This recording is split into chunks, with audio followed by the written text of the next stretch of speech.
Hey there, bowling fans! Welcome back to Bowling with Buddy. I am here today in Bolero Tamarack, and I am shooting videos. Been bowling quite a bit myself for the PBA 50 tour. Bowled quite a few stops. I think about 7 or 8 stops this year out of the 11. Been kind of busy, but I'm back home and kind of recuperating. And had a great time out there. Enjoyed it. Didn't bowl as well as I wanted to, but I had fun. I learned a lot. I really learned a lot. And one of the things I learned a lot is those guys are freaking good, really good. I hung with them as best as I can. I still got some physical things with myself that I got to work on to get better, to be more consistent. But overall, had fun, threw the ball well. Plenty of my friends did real well out there. But anyways, enough about that. Today we are here to talk about the new Roto Grip Tour Dynamix. This ball has been anticipated by a lot of people, and ever since Bowl Expo, there's been a lot of people throwing it, looking forward to hearing about it and everything. There's been some talk that it's a replacement for urethane. I've thrown enough games with this on a variety of different patterns and conditions, from house shots to tournament patterns and so on. And in my opinion, it's not a urethane replacement. It's not a ball that you're going to be throwing in place where you would throw the pitch black or a purple hammer or a pink, black widow or whatever. It's just not that, in my opinion. It rolls real smooth. It sets up really, really early, and it doesn't flare a lot. So in that aspect, it is kind of nice to see. It's very controlled, and it's very predictable down lane. It doesn't overreact. It doesn't have that angular motion that you'll see a lot of times with big ASIM balls. So I'm going to show it today, and one of the balls I'm going to compare it to for myself, it's something that's very similar in roll, very similar in shape for me, is the 900 Global Reality. And so during this video, I'll give you an idea of what they both look like. But right now, let me get throwing this ball, kind of give you an idea of how this ball looks, and let's go from there. So I'm going to start on the big dot, and I'm going to throw this ball over 7-8, and I'm just going to throw it down lane, maybe leak it right a little bit, and see how it rolls.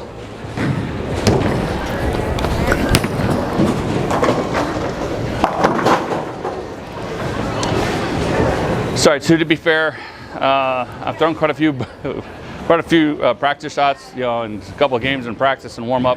Wasn't a good throw, wasn't good execution. I'm going to throw it again, and let's see how it goes from there. All right, we're going to try and execute that again. This time, same thing. I'm going to stand on the big dot with my left foot. Throw this ball over about 7-8 and leak it right a little bit.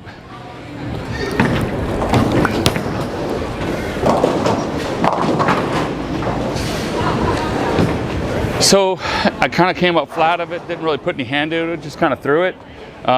Really didn't do much. So now what I'm going to do is I'm going to throw the same shot, same spot, but I'm going to put a little extra hand into it and see if I can get this ball to shape from the outside and kind of give you an idea of how it's going to roll. All right, here we are. Attempt number 3 to throw this ball on the outside. Again, I'm going to look it over 7 at the arrows, leak it right a little bit, and see what it does.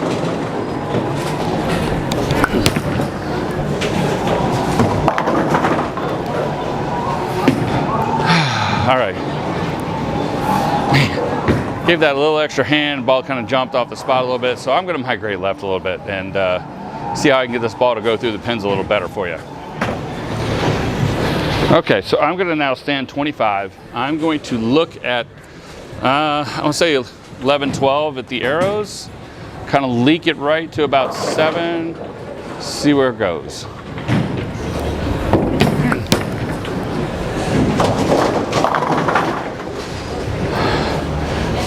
So I haven't struck yet with this ball. All right, so the ball actually rolled pretty well. Nice, good shape on it and everything.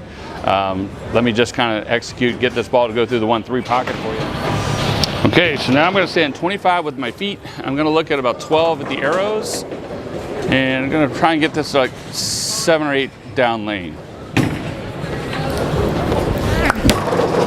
I missed inside. Oh. All right, so I missed inside. I got away with it. Yeah, they all fell down. it's not the best roll and everything. So I'm trying to make this ball look a little better for you. Trying to make it look decent. It is a good ball, don't get me wrong. I bowled on the USA Team Trials pattern, I want to say about a week or so ago with this, and absolutely it was lights out when I played on the inside pattern with it. I was able to cross like say 16, get it out to about 10. Ball set up beautifully, faded right into the pocket. I think I shot 268 with it game one, so it has potential in the right spot. Maybe not this house shot. So I'm gonna stand 25 again, and I'm gonna try and get this ball to go flush through the pocket for you.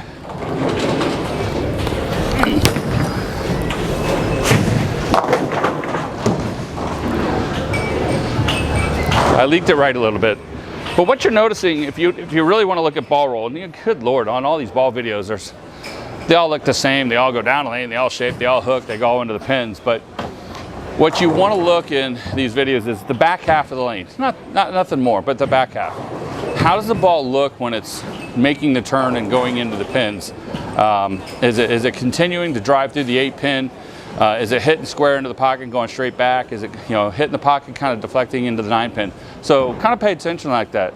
This ball is kind of laying off a little bit as it makes the turn and goes into the pocket, so it's not overpowering through the 8-pin, which is kind of nice. Which you kind of want a ball to be able to set that up and get it the ball set up, roll through, instead of just keep turning and driving through the 8-pin. I'm going to keep throwing and see what we can do. All right, so again, I'm going to stand 25. I want to throw it about 12. Get the ball to turn.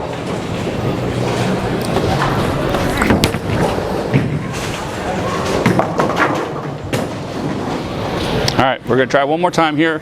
I'm going to move a couple left, 27, and I'm going to look about 13 and get this ball to shape down lane for you.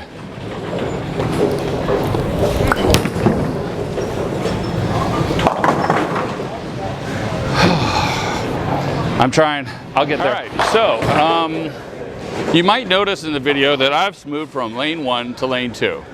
I did that because I've used up lane 1. Let's see what happens with lane 2 when there's a little more oil.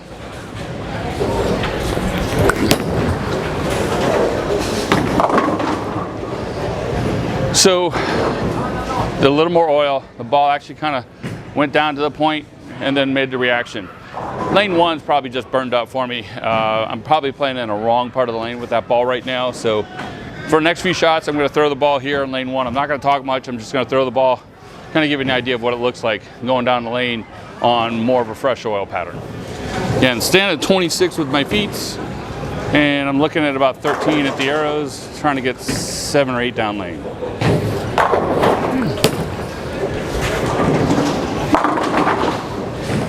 Standing 27, looking at about 13, maybe get to 8 down lane.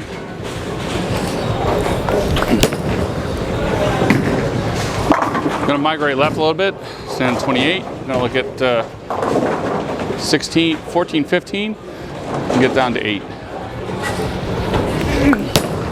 Missed inside, and it was flat. All right, I'm gonna stand 28. Again, looking at about 15 at the arrows, maybe 8, 9 down lane. Missed inside, but it struck. All right, now I'm going to stand 30, and I'm going to hit about 17, 18. All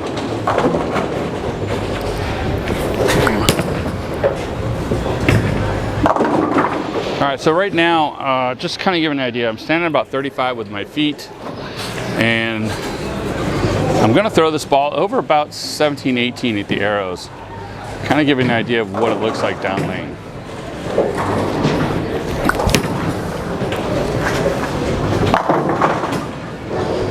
So I tripped out the 10-pin, but as you notice that, this ball was nice and smooth on the backside. It didn't like overreact. So in those conditions where you want a big ball to hit, and you want a ball that can, get through on a burned up side and, get the ball to shape, but not overreact. This is going to be a ball that's pretty good. I'm going to stay at 35. I'm going to do the same thing, and I'm going to kind of get this ball to bend around.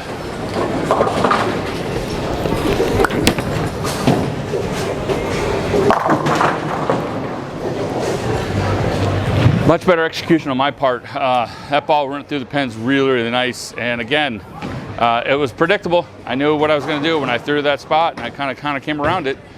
That ball is going to set up and it's going to go through the pins really, really nice. So now what I'm going to do is I'm going to change gears, and I'm going to go back to the 900 Global Reality and kind of give you an idea of how that compares to this ball, because for me, numbers aside and all that good stuff, for me, the pattern, the balls roll very, very similar. The Tour Dynamix actually give me more left room, but for the majority of the part of the play, my reality is very, very similar to this Tour Dynamix. So let me switch balls and we'll go from there. All right, so now I've got the reality in my hand. I'm gonna stand at 25. I'm gonna look at about, let's say 13 at the arrows, try and get about 8 down lane. Missed inside. You can't miss. You just can't miss inside. All right, we're gonna try again. Standing at 25, I'm trying to execute a little better, a little fast with my feet, so I'm kind of catching it at the bottom with my grip. There we go. So that shot was better executed, a little softer with my hand at the bottom. This last weekend I bowled with Steve Wilson. You might know him from the past, and he's got a great phrase, less is more. All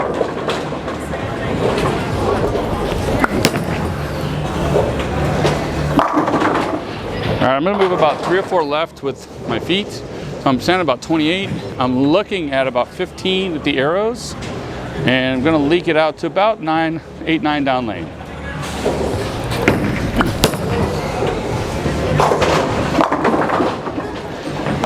I'm gonna move it further left with the reality, kind of give you an idea.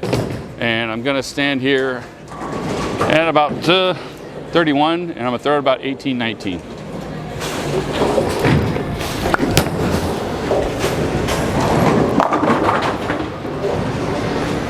And there's the flat 10 that I talk about. That ball it's a beautiful ball. It's my favorite. It's absolutely one of my favorite bowling balls in my bag, next to the 900 Global Exponent.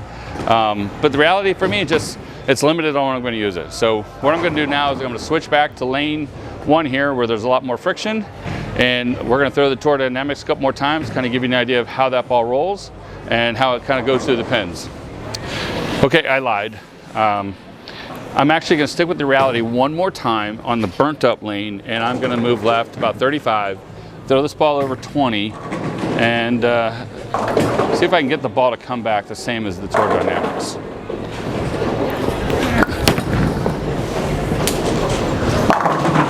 All right, one more time here with a couple more times here with the Tour Dynamix. I'm now going to stand all the way left, and I'm going to throw this ball probably about 21, 22, and see if I can get this ball to bend back.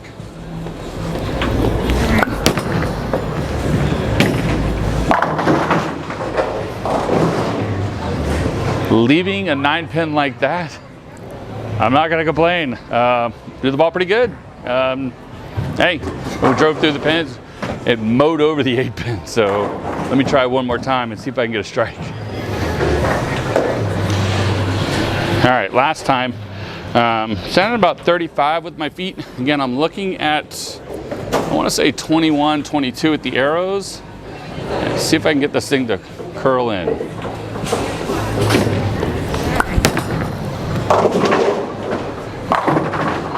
Oh, 10-pin. Hey, that's about the best I'm going to be able to get that ball to come back like that. So it is what it is, and it's a good ball. It really is. And we'll talk about it here, and I'm going to wrap up and going to give it my insights. All right, folks, this is the Tour Dynamix. Just got done throwing it all for you and everything. And initial impressions were the fact that this ball, I kept hearing, from other people that, oh, this is going to be a good urethane replacement when the new hardness rule goes into effect. This is going to be a ball that we're going to be able to use on short oil patterns. That is a very good possibility, depending on how you drill the ball. For me, I drill almost all my ASIMs 5x5x3. If I want a little more flair, I'll do 5x5x1 or 5x4x1.5. get the ball to flare a little more down lane. But reality is, I like to keep the cover stocks one of the determining changing factors of these bowling balls. The Tour Dynamix for me has been extremely versatile with conditions and patterns and such, in the sense that I was using it on different patterns on tour, and I found a great consistent roll. It gave me a big weight block that allowed me to push through the pins and without a strong like skid snap reaction. And that's one thing I like about the Tour Dynamix. It's not a big skid snap, but it definitely rolls through the pins pretty well and kind of arcs and shapes in. Very similar for me as a reality. If I were to do something funky with this ball, I might do a long pin, maybe a 6-inch pin with it. I'm not a big fan of 2-inch pins with ASIMs. I think I don't think, for me, they don't work the way I throw the ball. But I found that the 6-inch pin DNA worked for me great. And I think if I were to drill up a Tour Dynamix with also a 6-inch pin, which I'm probably going to do, and probably put a little, maybe a compound or a polish on it, and just kind of keep that ball straight when the fronts are gone and I need that little extra roll down lane. So the Tour Dynamix is an exceptional ball. It's different, it's strong, and again, I'm not a numbers guy. I can't tell you specifically how numbers are going to affect the bowling ball. But I can tell you that if you reach out to people like Luke Rosedal, he's great with the numbers. Darren Tang, those guys understand the numbers and stuff like that. Chris Barnes, the Beef and Barnesy channel, those guys do an amazing job at explaining the technology and the numbers and how they fit on patterns and stuff like that. I'm just a real world guy, just kind of saying, hey, here's how the ball goes. I appreciate everything you guys do for me. I appreciate all the support and all the inquiries and questions. If you guys have any questions, you have anything you want to know, you need advice, you want suggestions, you want anything, hit the comments below, type them in. I'll answer as much as I can, give you some insights on what I know or what I think, and I'll help you build your arsenal, or I'll help you out with the ball that you got. So hope this helps, and until then, you guys keep striking, stay humble, and be kind.